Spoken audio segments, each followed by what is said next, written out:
जी बिल्कुल।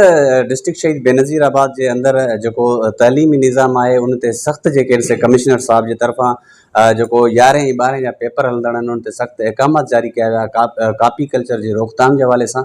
असां सां हिन वक़्तु मौजूदु आहे ADC1 सदाम हुसैन मेमून। हुन सां असां ॻाल्हि ॿोल कंदासीं त उन्हनि जूं कापी जे रोकथाम जे हवाले सां केतिरा इक़्तिदाम थिया ऐं केतिरियूं कापी केस थिया आहिनि ऐं हिननि जे तरफ़ां केतिरियूं जेके आहिनि से कार्रवाई थियूं। बिस्मिल्लाहिर्रहमानिर्रहीम बिस्मिल्लाहिर्रहमानिर्रहीम।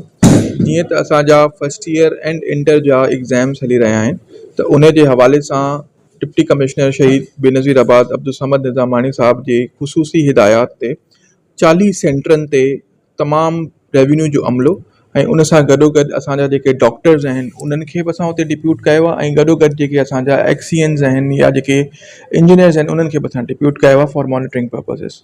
असांजे टोटल 40 सेंटर्स मां तक़रीबन अॼु जे ॾींहुं ताईं असांजा जेके कॉपी केसिस थिया आहिनि उहे तक़रीबन 275 आहिनि। उन जे अलावा तमामु मोबाइल्स कॉन्फिस्केट कया विया आहिनि। उन सां गॾोगॾु जेके अनफेयर मीन्स में जेके शयूं इस्तेमालु कयूं वियूं आहिनि जंहिंमें इलेक्ट्रॉनिक डिवाइसिस आहिनि किताब आहिनि उन्हनि खे कॉन्फिस्केट कयो वियो आहे।